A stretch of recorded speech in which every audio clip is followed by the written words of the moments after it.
Salut à toutes et à tous, bienvenue sur Acropolis, j'espère que vous allez bien. On est dans la dernière émission, l'heure d'école, on est dimanche matin, toujours en direct du salon de l'éducation à Paris en partenariat avec la Ligue de l'enseignement. Et il faut que je vous dise un truc, qui s'est passé ce matin, c'est que on devait avoir la ministre de l'enseignement supérieur, de la recherche et de l'innovation, Frédérique Vidal. Elle était là, on la tenait, elle était là, elle était genre par là, elle était à côté, là, en train de faire le tour des stands et tout. Tout était prévu, on avait calé avec son cabinet qu'elle devait arriver à telle heure, machin. On devait vous faire une petite émission aux oignons et elle a reçu un coup de téléphone d'Emmanuel Macron. Du coup, elle a dû se barrer en vitesse, on ne sait pas pourquoi, mais peu importe, à la limite. Toujours est-il qu'on ne pourra pas interviewer Frédérique Vidal. Emmanuel Macron, tu m'en dois une. C'est à cause de toi que j'ai pas pu interviewer la ministre. C'est cool, on avait plein de questions à lui poser, notamment sur l'orientation. Mais voilà, tout ce que je viens de vous raconter s'est passé là, il y a moins de 2 minutes pendant que vous étiez en train d'attendre. C'est pour ça d'ailleurs qu'on a redécalé le début de l'émission, parce qu'on essaie de trouver une solution qu'on n'a pas encore véritablement trouvée, peu importe. On va essayer de faire une bonne émission quand même. C'est la dernière encore une fois, et donc on va essayer de discuter avec vous, on va essayer de parler de pas mal de thématiques. Moi je vais retourner m'asseoir sur le canapé, regarder un petit peu ce que vous nous racontez dans le chat. Et voilà, en tout cas bienvenue à toutes et à tous. Je suis très content de vous retrouver. Allez, on va quand même la faire cette émission. Je peux vous dire la liste des questions que j'avais prévu de poser à la ministre et tout. Non mais on avait quand même prévu de faire les choses bien. Vous nous connaissez, hein. On fait pas les choses à moitié. Mais voilà, ça nous est passé sous le nez. Pas de ministre. Pas de ministre. Voilà, pas de ministre. Pas de ministre. Je sais en plus que vous vous étiez levé ce matin pour ça et tout, exprès. Je sais ce que c'est. Alors attendez, par contre là ça c'est pas la bonne, c'est pas du tout la bonne page. Excusez-moi. Hein. Hop. Hop, je me mets sur la bonne page, voilà. Hop là. Tu veux que je demande à Macron sur Twitter s'il peut la libérer? Ouais, vas-y, je t'en prie, fais. Vas-y, demande-lui. Demande à Macron, si vous avez le numéro de téléphone de Macron, hein, demandez-lui de nous rendre la ministre, parce qu'on a plein de questions à lui poser.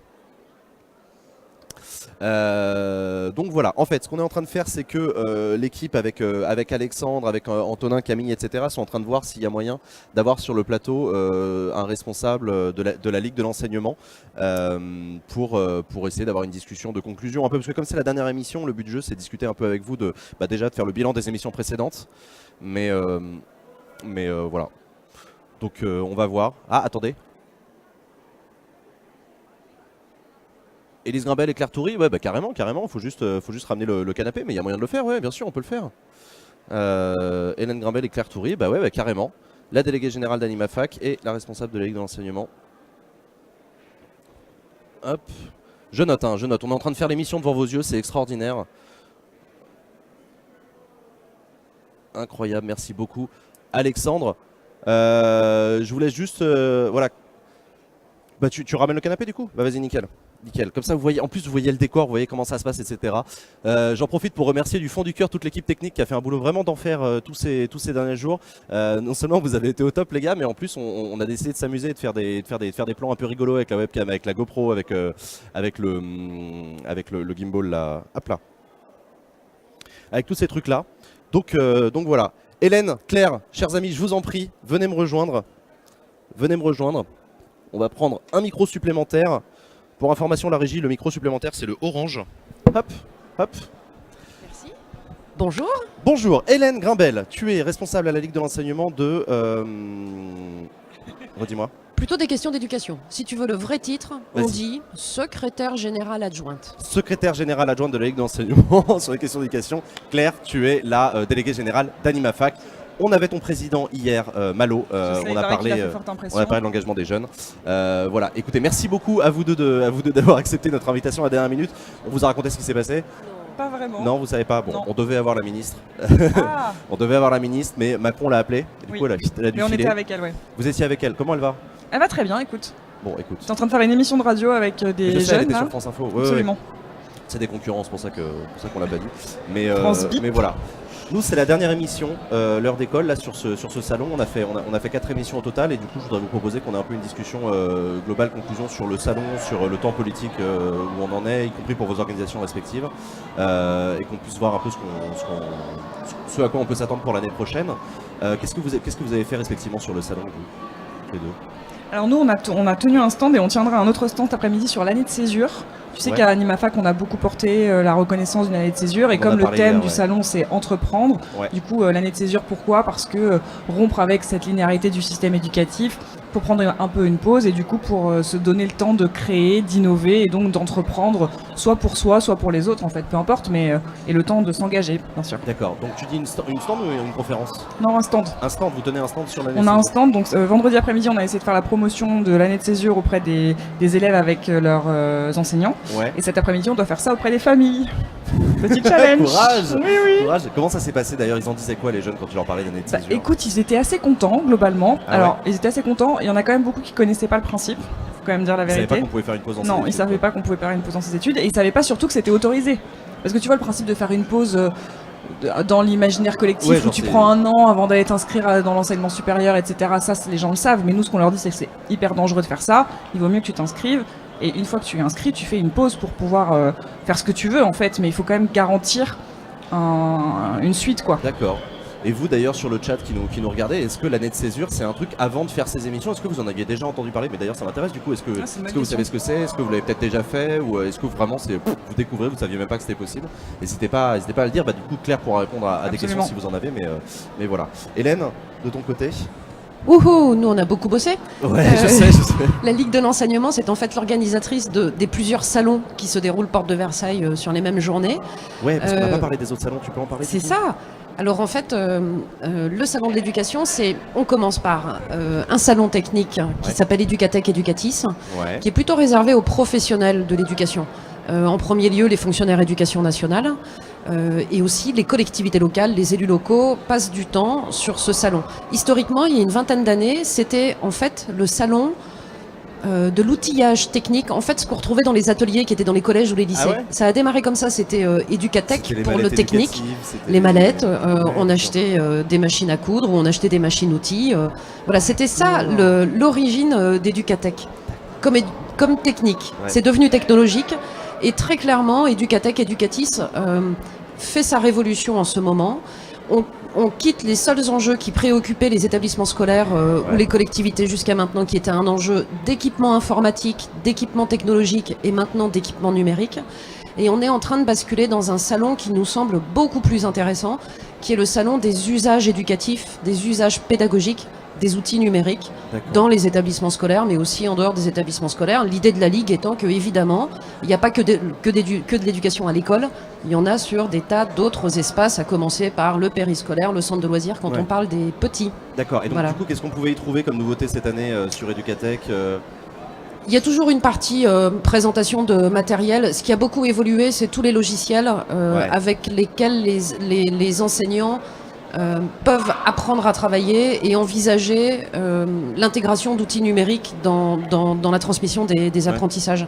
Ok. On a eu une série de conférences, d'ateliers, on a fait intervenir pas mal de chercheurs qui ont essayé de démêler quelques mythes autour du numérique. Il suffit de rendre un apprentissage interactif avec le numérique pour que cela fasse un meilleur apprentissage. Bon, en fait, c'est pas vrai. Le numérique, il a une plus-value dans le cadre des apprentissages que si on l'utilise à telle et telle condition. De bonne manière. Et il y a pas mal de labos de recherche universitaires qui sont venus nous raconter ça. Donc voilà, d'une part, le salon de l'éducation, Ok, c'est donc ça, Educatech Educatis. on a parlé, ok, d'accord, de ça. Il y a quoi d'autre? Et il y a la partie grand public qui se déroule sur vendredi, samedi, dimanche. Claire disait, c'est principalement le public scolaire des lycéens le vendredi, et puis un public de familles, de parents, d'enfants qui cherchent Le week-end, ouais. cherche à répondre aux grandes questions d'orientation. Ce grand salon, en fréquentation, il n'est pas négligeable. On arrive juste après le salon de l'agriculture, pour vous donner une référence. On fait partie des salons les plus fréquentés en Europe et en France. Et dans ce salon grand public, clairement, la première entrée, c'est l'entrée de l'orientation. Et ça veut dire le salon des métiers, le salon de l'ONICEP, et puis d'autres... L'ONICEP qui est l'organisme national qui s'occupe de la documentation sur l'orientation. Vous savez, les fiches métiers que vous avez peut-être déjà consultées sur Internet ou en CDI, mais voilà, c'est ça. Voilà, l'ONICEP. c'est ça. Et puis bien d'autres organismes qui viennent présenter comment, à côté de l'école, on fait d'autres choses. Et là, Claire l'évoquait tout à l'heure avec l'année de césure, pouvoir dire à ce public de futurs jeunes adultes et pouvoir dire à leurs parents que l'éducation, on peut prendre un peu son temps et on peut y faire des choses, on peut caler des moments intéressants. On a beaucoup fait sur le stand de la Ligue, évidemment, la promotion du service civique, par exemple. Voilà, on en a beaucoup parlé, le service civique, on a parlé de tout ce qui pouvait exister, effectivement, y compris avec l'année césure. Et donc voilà, mais effectivement, peut-être que vous le voyez pas, vous qui nous regardez, mais on est au cœur d'un salon et donc tout autour de nous, il y a des stands de beaucoup d'organismes différents, les uns des autres. On est un peu éloigné de celui de l'ONICEP, mais effectivement, là-bas, il y a vraiment des petits stands pratiquement par école où les étudiants, enfin les étudiants, les futurs étudiants, en fait, viennent en famille ou en scolaire ou avec leurs copains et font un peu le tour des maquettes pédagogiques pour voir un peu ce qui les intéresse. Donc voilà, c'est comme ça que ça s'est organisé. Et du coup, pareil, cette année, qu'est-ce qu'on pouvait trouver de nouveau sur ce salon des innovations en matière d'orientation, des trucs comme ça ou... Il y a peut-être un point un peu nouveau qu'on peut relater, même s'il est tout petit, parce que c'était une première initiative pour la Ligue de l'enseignement, mais ça a rencontré un certain succès. C'est le petit village de la robotique. Qui est plutôt intéressant parce que la Ligue de l'enseignement, qui depuis 3-4 ans s'investit beaucoup sur les questions du numérique éducatif, qui cherche à former les animateurs, les enseignants aux usages numériques, la Ligue a réussi à agréger autour d'elle l'écosystème industriel, économique, et on est maintenant en relation avec des entreprises qui fabriquent de l'outillage, de l'équipement ou du logiciel numérique, qui nous disent depuis quelques mois, nous avons un mal fou à faire changer l'image qu'on a des métiers industriels, alors que maintenant l'industrie est dotée d'outils numériques, et du coup on reste dans une image de l'industrie qui est quasiment de la fin du 19e siècle au début du 20e siècle.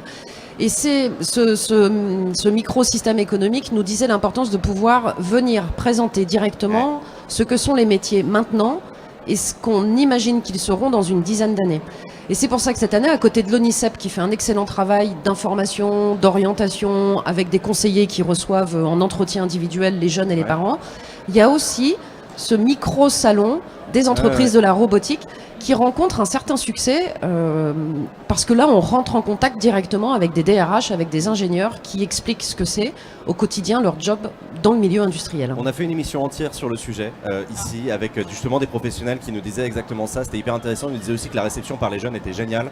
Les jeunes étaient hyper intéressés, mais pas au sens enfantin et ludique des choses. En fait, les jeunes, ils étaient intéressés pour le côté professionnel en disant mais ça m'intéresse en fait parce que j'y réfléchis, enfin je voudrais réfléchir à travailler là-dedans. Donc non seulement pour les jeunes c'était hyper intéressant, les professionnels aussi étaient du coup pour certains surpris en disant mais c'est hyper intéressant, je peux avoir des discussions vraiment chouettes avec ces jeunes-là qui eux effectivement ont parfaitement pigé que dans 10 ans ça allait travailler radicalement différemment.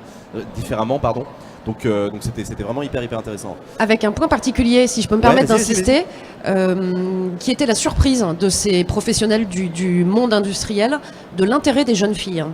Et du coup, avec une inexistence de la différence garçon-fille. Voilà, il y a C'est une petite révolution. C'est une petite révolution. Ça, c'était très notable hier, la diversité garçon-fille. Enfin, voilà, et on pose à peu près les mêmes questions et on se projette très bien. Il n'y a pas de blocage.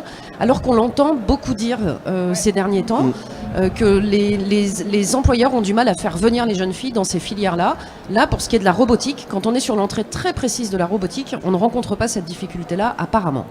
C'est une bonne nouvelle quand même. C'est une bonne nouvelle. Après, la question, c'est est-ce qu'on va réussir à masculiniser les métiers plutôt féminins? Mais bon, c'est un autre débat. Mais en tout cas, sur ces métiers-là d'avenir, en tout cas, c'est déjà une bonne nouvelle. Précisément, l'un des enjeux dont on voulait parler dans cette émission, c'est celui de l'orientation. On est un peu d'ailleurs le salon s'appelle, je sais pas s'il s'appelle encore le salon de l'orientation, mais oui, c'est ça s'appelle aussi comme ça. Donc voilà, c'est un peu les enjeux contemporains. Vous avez entendu parler de la fin d'admission post-bac, de tous les remous que ça crée. Qu'est-ce que vous pouvez peut-être dire aux personnes qui nous écoutent sur la question de l'orientation, de ce que ça peut changer? Alors APB va changer de nom déjà, il faut savoir ça. Donc il y a une grande consultation en ce moment qui a lieu et d'ailleurs tous les lycéens, toutes les familles, les étudiants sont invités à participer au nouveau nom de APB. Il faut savoir que sur APB désormais il n'y aura plus que 10 vœux possibles. 10 vœux possibles qui ne seront pas hiérarchisés. Et en fait chaque établissement devra répondre par oui mais ou en attente. Oui, ça veut dire effectivement venez, vous avez les prérequis pour. Oui, mais c'est ok, vous pouvez venir, mais à condition que vous mettiez à niveau sur tel et tel sujet. Et donc du coup, en fait, c'est toute la dynamique qui a été impulsée là avec ce plan étudiant. C'est vraiment d'accompagner les parcours, en fait, les individualités de chaque lycéen, de chaque nouveau étudiant, pour que quand l'étudiant se retrouve dans son nouvel espace universitaire, il soit pas complètement désemparé, incapable de suivre les cours parce qu'on l'a pas prévenu, parce qu'il savait pas à quoi s'attendre. D'accord. Donc ça, c'est le premier point. Et ensuite, autour de l'orientation, il y a un grand chantier là qui va être lancé avec 2 semaines, il me semble, c'est 2 semaines de l'orientation tout au long de la terminale, pour que les lycéens soient accompagnés, quelle que soit leur origine sociale, parce qu'on sait qu'on n'est pas tous égaux face à ça, évidemment. D'accord. Je regarde rapidement, effectivement, mais les gens sur le chat ont répondu à la question qu'on leur a posée tout à l'heure sur l'année de césure. Ils étaient nombreux à dire qu'ils en avaient pas entendu parler. Okay.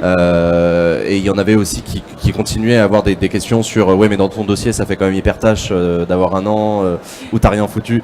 Ben, moi, je suis pas sûre. En fait, non, mais réponds du coup. Je suis même sûre que c'est pas le cas. En fait, je pense que ce qui est vraiment clé aujourd'hui pour s'orienter, pour s'insérer professionnellement, c'est l'enjeu de la singularisation. C'est comment est-ce que toi, tu te différencies dans une université de masse. Ça, c'est un fait. L'université, elle est aujourd'hui en expansion. Il y a plus de 2,5 millions d'étudiants, c'est considérable. Et ça ne va aller que crescendo. Donc, comment tu fais pour te différencier? Comment tu fais pour te singulariser? Et en fait, tu ne peux le faire que si tu arrives à prendre du temps pour toi. Donc prendre du temps pour toi, ça peut être diversifier ton parcours en suivant d'autres cours, mais ça peut être aussi t'engager, faire un service civique. Enfin, on a quand même réussi à obtenir une césure engagement. Dans la circulaire césure, c'est précisé. Donc ça veut dire que le système éducatif nous dit, vous avez le droit de prendre une année de votre vie pour faire ce que vous voulez à temps plein, autre que vos études. Et en fait, et c'est pas seulement ça, c'est qu'en plus on est persuadé que ça va être bénéfique pour vous.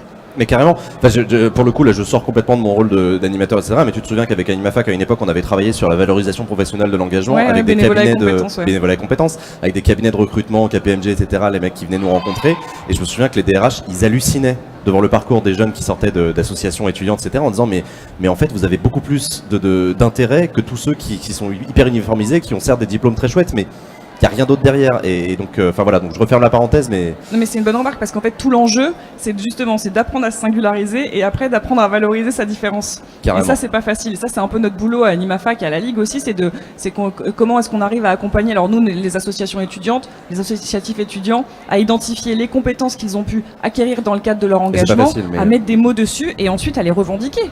À les faire connaître. Ouais, absolument. On a une question justement de Céline sur ce dont tu parlais, les fameuses 2 semaines de l'orientation. En quoi ça va consister Alors, t'as le petit papier, vas-y. Moi, je ne travaille pas. Tu n'es pas ministre de l'Éducation. Voilà, absolument. Donc en fait, tout au long de l'année, bon, je regarde en même temps, mais merci. Donc voilà, il y aura une semaine d'orientation courant novembre pour que les lycéens puissent commencer à réfléchir à ce qu'ils veulent faire, prendre conscience des différents prérequis nécessaires, alors enfin prérequis entre guillemets, mais les potentiels attendus nécessaires dans chaque formation et ce à quoi ça peut déboucher. D'accord. Et ensuite, ensuite on aura la même chose entre janvier et mars, donc quelques mois après, et à ce moment-là, les lycéens pourront consolider leur projet pour pouvoir faire leurs vœux dans le futur APB qui ne s'appellera plus APB comme je vous le disais, et en ayant pris un peu de temps pour réfléchir à leur projet. D'accord. Asimbi qui nous demande à partir de quand est-ce que ça entrera en vigueur. C'est déjà dès cette année, hein? Non, 2017-2018, oui, tout à fait. Donc là on est en novembre, ça y est. C'est fin novembre, ça va être le mois prochain, normalement. Ça va être le mois prochain, ok. Bah voilà, si vous êtes lycéen et que vous nous écoutez, a priori là vous devriez avoir un début d'orientation qui va commencer à se mettre en place tout au long de l'année. On va vous informer, vous devriez recevoir de l'information. Donc voilà. Voilà. Ok, bon bah super. Oui. Comment dire, le thème du salon cette année, c'était esprit d'entreprendre. Est-ce que c'est un thème que vous avez fait vivre sur le stand de la Ligue, sur celui d'AnimaFac, comment vous avez fait ça? Alors, évidemment sur l'année de césure, je m'en doute, mais qu'est-ce que ça évoque chez toi, l'esprit d'entreprendre, et pour la Ligue? Alors on peut le voir de façon très raccourcie, et l'esprit d'entreprendre, ce serait l'idée d'orienter les lycéens vers des filières, vers l'enseignement supérieur en tout cas, au cours desquelles on leur dirait les gars, il faut créer votre entreprise. On l'a pas imaginé du tout comme ça. On s'est plutôt appuyé sur l'engagement qui se développe chez les 16-25 ans. Ce qu'évoquait Claire avec un travail très important chez AnimaFac à la Ligue autour de la reconnaissance de ces compétences-là. Et le message qu'on veut faire passer, c'est que l'esprit d'entreprendre, il se joue sur tous les temps, en fait. Et qu'il ne s'agit pas uniquement du temps professionnel.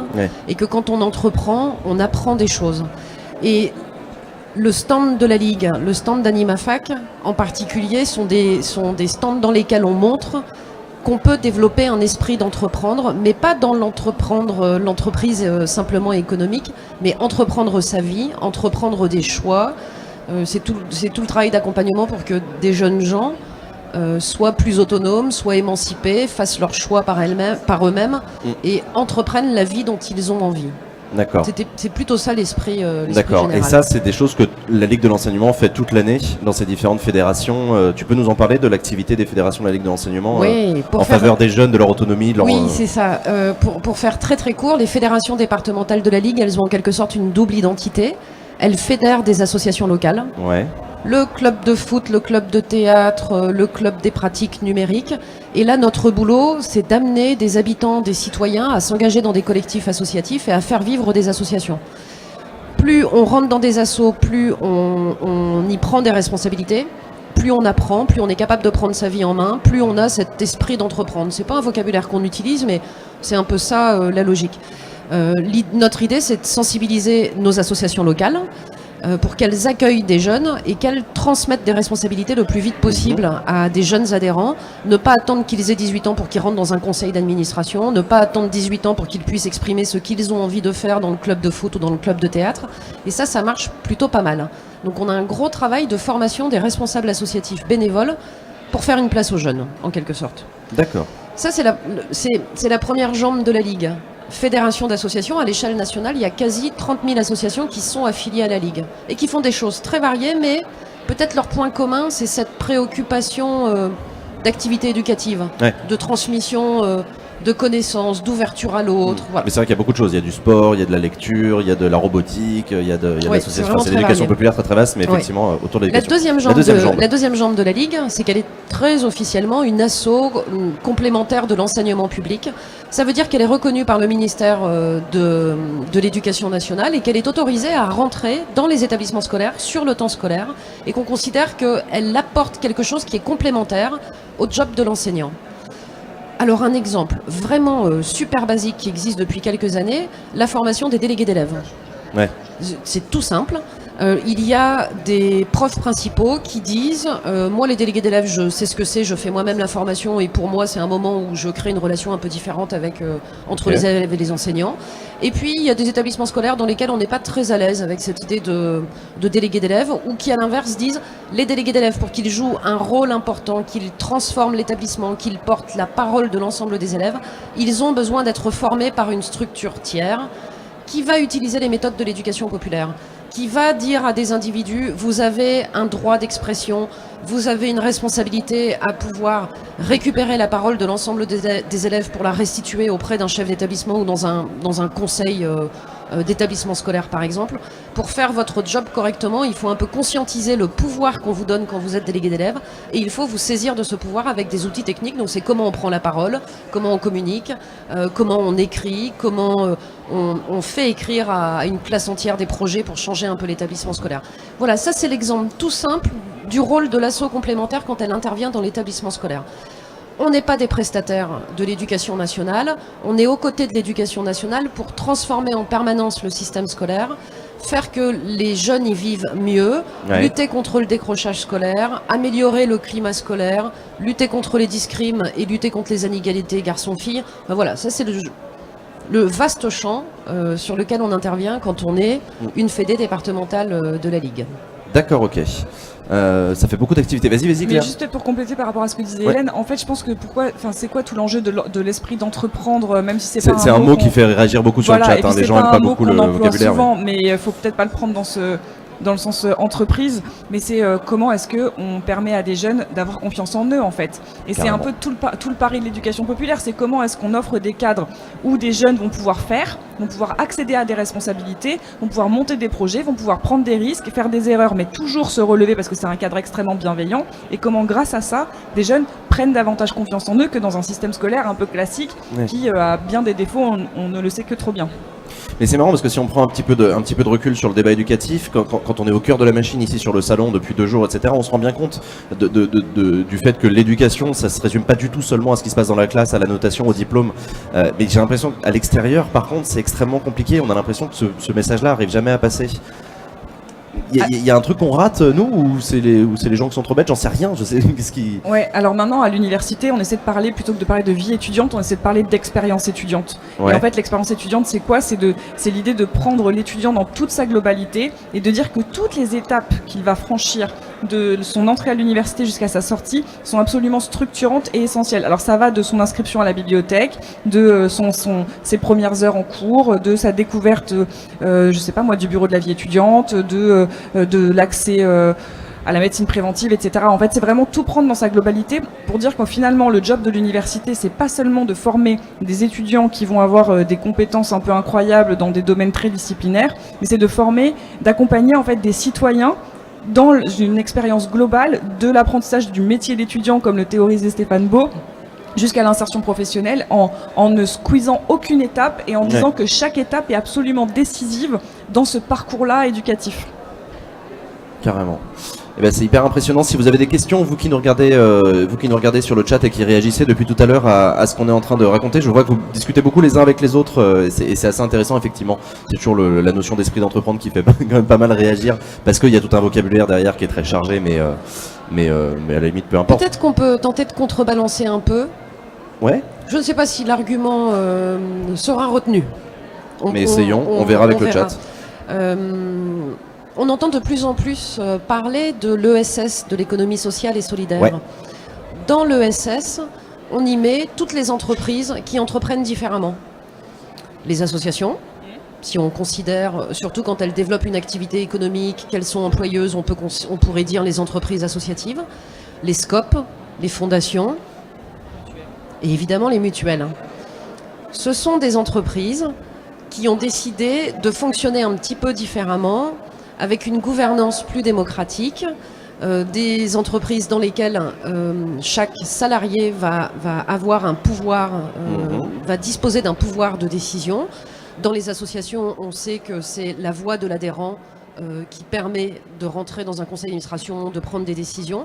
Et cet ensemble-là, si on veut bien les appeler d'entreprises, elles relèvent de ce secteur particulier qu'on nomme l'économie sociale et solidaire. T'as parfaitement raison, ouais. Du coup, ici, on montre aussi que dans Esprit d'entreprendre, il y a entreprenez vos études, Esprit d'entreprendre, créez votre boîte, soyez des entrepreneurs privés. Bon, mais c'est pas que ça. Et c'est aussi faire découvrir que l'entreprise, elle peut se construire sur un esprit complètement différent, qui est un peu ancien. Hein. Les SCOP, l'éducation populaire, l'idée d'un travail émancipateur, c'est quand même juste la fin du 19e siècle avec la première grande révolution industrielle. Et ça continue à marcher. Ces SCOP, ces associations, ces mutuelles, elles sont de plus en plus nombreuses et elles sont dans les entreprises de l'économie sociale et solidaire. Absolument. L'argument est validé, c'est le chat qui te le dit. Non, mais effectivement, est-ce qu'on peut essayer de donner des exemples de ces entreprises de l'économie sociale et solidaire? Je sais pas, est-ce que vous connaissez des exemples qui peuvent être un peu plus parlants, des gens qui ont peut-être déjà recours à des entreprises de ce type-là? Si on prend par exemple une association comme Solidarité Sida qui organise chaque année un grand festival de musique, un festival de musique, c'est énormément d'argent. Il faut payer des techniciens, payer des musiciens, organiser tout un tas de choses. Mais tout ça, tu le fais dans un but précis. Tu as un but d'intérêt général qui est la lutte contre le sida. Typiquement, ça, c'est l'entrepreneuriat social et solidaire. Oui. Absolument. Donc, ça brasse des millions. Enfin voilà, on a l'impression que ça pourrait être une grosse boîte, mais c'est un peu différent. Après, je vais prêcher pour ma paroisse, mais Acropolis, ça ressemble aussi beaucoup à ça. On est un média, mais on n'est pas un média qu'on a créé juste pour avoir envie de gagner de l'argent. D'ailleurs, heureusement, mais on est un média parce qu'on veut avoir un impact citoyen positif sur les gens. Donc ça aussi, c'est de l'économie citoyenne, sociale et solidaire. Ça en fait partie. Donc, encore une donnée économique. Ouais. En Bretagne, l'emploi associatif, c'est plus de 10% de l'emploi privé. Donc quand on s'adresse aux responsables associatifs, à ceux qui représentent le tissu associatif en Bretagne, on s'adresse à un individu qui a été désigné par les autres pour être le représentant du monde associatif, qui à lui tout seul porte plus de 10% de l'emploi privé. Ça, c'est une donnée économique. Absolument. Et nous ne sommes pas que des associations qui agrègent des bénévoles et qui feraient un travail de bénévole dans le sens un travail pas tout à fait sérieux. Tout l'enjeu des structures associatives, c'est de mener un travail très sérieux en agrégeant des bénévoles, des habitants, des citoyens. C'est comme ça qu'on construit des festivals de toute première qualité, qui ont un modèle économique très fort, qui portent de l'emploi. En milieu rural, par exemple, c'est très important. La place des assos culturels et en particulier celles qui font vivre la culture avec des festivals. Et elles font très bien les deux. Le versant associatif, comme on l'imagine depuis très longtemps, je réunis des habitants, des bénévoles, et le versant économique qui paraît très sérieux, mais qui n'est pas du tout réservé aux entreprises capitalistiques, lucratives. Voilà, sortons de cette image-là que l'entreprise c'est le privé, c'est sérieux, les assos beaucoup moins, et de temps en temps, osons dire, on ne le valide pas tout à fait, mais osons dire que les associations sont des entreprises associatives. Ouais. Et que les associations sont porteuses d'innovation aussi. Je pense que c'était un peu ça le message. Enfin, pour moi, c'est un peu ça le message. C'est comment est-ce que, en tant qu'association, tu es autant porteur d'innovation sociale que les entreprises de l'ESS par ailleurs, enfin les entreprises sociales de l'économie sociale et solidaire. Et comment est-ce que les associations, en fait, entreprennent chaque jour en prenant aussi des risques, en tentant des nouveaux projets, et parfois il s'avère que ces projets deviennent incroyables et ont une portée folle et des conséquences très très très concrètes sur le quotidien des individus. Vous sentez qu'il y a un besoin dans l'opinion publique de changer l'image des associations ? Non, je crois pas. Non, moi non plus. Parce que les associations, elles ont une bonne image, parce qu'elles sont rejointes chaque année par des millions... 16 millions de bénévoles. 16 millions de bénévoles. Voilà, avec un taux de renouvellement qui est très très important. On sait que les deux premières catégories en âge qui s'engagent de façon bénévole, ce sont les plus de 55 ou 60 ans. En gros, les jeunes retraités qui disposent un peu de temps. Et la deuxième catégorie très importante, c'est 16-25, 18-30. C'est pour ça que c'est drôle quand on dit que les jeunes ne s'engagent pas, mais... On n'a pas de souci avec cette idée de les jeunes ne s'engagent pas. Ça, ce serait plutôt un discours de vieux schnock. Oui. Les chiffres, la réalité nous montre vraiment l'inverse tous les jours. Mais ouais. Est-ce que les emplois aidés, c'est l'emploi associatif ? Oui, c'était. Oui, c'était. Les emplois aidés, c'était les collectivités locales et les associations. Ça, c'est un peu le passé. C'est compliqué, on va pas se mentir. Voilà, c'est compliqué pour beaucoup d'acteurs sur le terrain. C'est un débat sans fin. Il est un peu facile de dire que l'ensemble des emplois, peut-être qu'on peut dire l'ensemble des emplois aidés ne mènent pas suffisamment, ne débouchent pas assez rapidement sur une insertion professionnelle réussie rapide. C'est quoi les critères pour juger de ça ? Et puis à l'intérieur de l'ensemble des emplois aidés, nous aurions pu sans doute distinguer des catégories de contrats. En premier lieu, les emplois d'avenir qui présentent un taux d'insertion professionnelle exceptionnellement élevé pour un dispositif financé par de l'argent public qui ne coûte pas cher par jeunes gens rentrés dans le système d'emploi d'avenir. Ok. On va se diriger petit à petit vers la fin de cette émission, mais je voudrais qu'on essaye de revenir au thème principal de l'émission qui était sur l'orientation. Est-ce que je peux vous demander chacune de nous raconter votre parcours étudiante, professionnelle, comment on devient délégué général d'une immense association étudiante ? Alors, il y a beaucoup de manières différentes de devenir délégué général d'AnimaFac. En ce qui me concerne, moi, je viens de soutenir une thèse sur les engagements étudiants et sur la manière dont les engagements étudiants contribuent à la construction identitaire et politique des individus. Ouais. Et j'ai eu la chance de faire cette thèse en CIFRE. Alors les CIFRE, c'est une sorte d'apprentissage de la thèse, en fait. Ouais. C'est que j'ai pu être accueillie par AnimaFac pendant 3 ans pour faire ma thèse en CIFRE. Donc c'est un contrat tripartite entre mon laboratoire, entre AnimaFac et moi. Et l'État a subventionné en partie AnimaFac pour qu'il m'accueille, pour que je puisse mener à bien ma thèse durant 3 ans.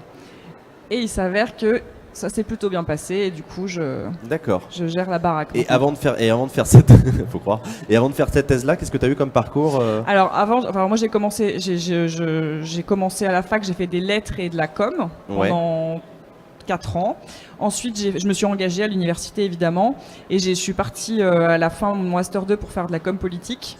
J'ai rejoint la mairie de Paris, j'ai travaillé pour un adjoint pendant 1 an et je me suis dit c'est très bien tout ça mais il faut quand même que j'aille au bout de mon expérience vie étudiante et que j'essaie d'en faire une vraie expertise et donc que je me lance dans un parcours de recherche sur le sujet.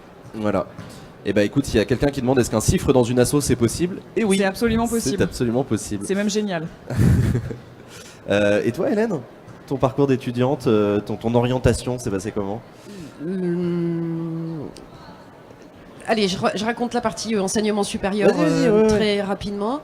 Je rentre dans un cursus dans lequel, dès la première année, l'engagement associatif est obligatoire et évalué. Alors ça, c'est très controversé. Il n'y a pas d'engagement associatif bénévole s'il est une contrainte. N'empêche que là, Dans ce dispositif, nous étions évalués en première et deuxième année à 50% sur ce qu'on était capable de mener en collectif dans des associations. D'accord. Et donc pendant 3 ans d'école, j'ai séché tous les cours de finance, j'ai séché tous les cours de deuxième langue et de troisième langue étrangère. Et j'ai développé avec quelques copains un projet associatif qui m'a complètement renversé. Ouais. Et à 20 ans, d'un seul coup, il n'était plus question d'aller travailler en entreprise, il était question de trouver un job qui avait du sens. Ce qu'on a monté comme projet associatif, c'est juste, j'étais à Tours, on se rendait compte en allant boire des coups le soir à Tours qu'il y avait des SDF femmes et qu'il n'y avait pas de SDF hommes la nuit. On s'est un peu renseigné, on a découvert qu'il y avait des CHRS, des structures d'accueil d'urgence pour les hommes, rien pour les femmes, et on s'est dit, qu'à cela ne tienne, on n'a qu'à créer une structure, et on a géré avec une centaine de bénévoles, et uniquement entre bénévoles, en se battant un peu contre les travailleurs sociaux, uniquement avec de l'argent qui était donné par des entreprises ou par des particuliers. On a fait vivre une boutique qui existe encore, qui est un très bel immeuble avec une trentaine de chambres, et on accueillait toutes les nuits femmes SDF, femmes battues, enfin voilà. Et quand on sort de 3 ans de ça et qu'on a séché tous les cours et qu'on a vécu une expérience pareille, on se dit hop, vite, acquérir le diplôme là pour s'en sortir et aller travailler au service des autres, au service de l'intérêt général. Et mon premier job a plutôt été du côté des collectivités locales, où en fait j'ai bossé en communauté de communes et j'ai amené les élus sur politique éducative, politique jeunesse, ouais, politique de développement durable. Et au bout de quelques années dans des collectivités locales, je me suis dit que j'allais pas devenir fonctionnaire, que cette histoire de neutralité des fonctionnaires, elle m'embêtait quand même beaucoup, et que j'avais besoin de rejoindre des structures dans lesquelles on se bat. On a l'impression de se coltiner la réalité et surtout d'avoir les moyens de pouvoir la faire changer. Et c'est comme ça que je suis rentrée dans une première asso, une deuxième asso, et j'étais très vite connectée à la Ligue de l'enseignement. Et là, j'ai découvert ce que c'était que l'éducation populaire avec sa dimension émancipatrice que je trouvais assez extraordinaire, où d'un seul coup là, sans mettre des mots politiciens, on mettait des mots politiques sur ce que je ressentais depuis quelques années et que j'arrivais pas vraiment à exprimer. J'y suis. Eh ben super, chapeau, c'est 2 très très beaux parcours, mais voilà, avec la recherche de sens, enfin, et avec comment on s'est fait bousculer dans nos études et dans nos premières idées d'orientation par un engagement associatif. Absolument. Bon, c'est exactement ce qui m'est arrivé, mais voilà, c'est peut-être un message qu'on peut essayer de faire passer aussi aux jeunes qui cherchent une orientation, etc. N'hésitez pas à faire des trucs, suivre des études, c'est très bien, mais faites des trucs et vous découvrirez aussi beaucoup sur vous-même, sur ce que vous avez envie de faire. Mais sinon, vous allez le regretter en fait. Enfin, je pense qu'il faut que ce soit... Animafac a eu un super slogan il y a 1 an pour ses 20 ans, c'était « Si à 20 ans, t'as pas d'engagement ?» Non, c'est si à 20 ans, t'es pas dans une asso, c'est que t'as raté ta vie. Voilà. Après, on a aussi au pire ça marche, donc ça veut dire que vous pouvez prendre des risques et qu'au pire ça marche. C'est un peu ça, finalement, l'esprit d'entreprendre. Et nous, on a failli le faire. Avec toutes les idées autour d'un verre, justement, tiens, si on faisait ça, voilà, on a failli le faire.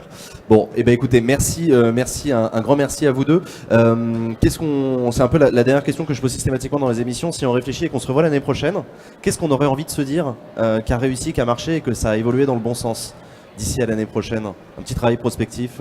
C'est la question que tu posais tout à l'heure sur comment les jeunes en premier lieu et leurs parents découvrent qu'il n'y a pas qu'à l'école qu'on fait de l'éducatif et que certes l'école c'est important, mais il y a d'autres espaces où on peut grandir, apprendre, acquérir des compétences, les valoriser plus tard. Si dans 1 an ce salon il est plus ouvert à tout ce qui se passe dans la vie d'un enfant ou d'un jeune et qui contribue évidemment à sa réussite scolaire, à sa réussite éducative, si on a persuadé plus de parents de ça l'année prochaine, et si on a fait suffisamment évoluer le salon pour montrer ça, on aura réussi quelque chose. Si entre-temps on a réussi à donner un peu plus confiance en eux à toute cette vague de lycéens qui arrivent dans l'enseignement supérieur et qui va être convaincu que ces années d'études vont être géniales et qu'ils vont apprendre plein de choses. Et ils viendront tous sur ton stand de l'année de césure. Exactement. Moi je vais en faire un et tout, voilà. C'est trop bien. Et écoutez, merci beaucoup. Merci, je rappelle Claire Toury d'Animafac, Hélène Grimbel, secrétaire générale adjointe de la Ligue de l'enseignement. Merci à toutes les deux d'avoir accepté de venir au Débeauté pour conclure cette émission. Merci à vous de l'avoir suivi. Vous avez été au top pendant ces 3 jours pour vivre avec nous ce salon de l'éducation. Je rappelle que cette émission L'heure d'école est réalisée en partenariat avec la Ligue de l'enseignement. On se retrouve très bientôt. Pensez à évidemment liker les réseaux sociaux, pensez à suivre la chaîne YouTube également de la Ligue de l'enseignement pour continuer à avoir des contenus de ce type-là. On se retrouve très bientôt sur Acropolis. Suivez la programmation. Merci encore d'avoir suivi ces émissions et à très bientôt. Salut à tous. Ciao.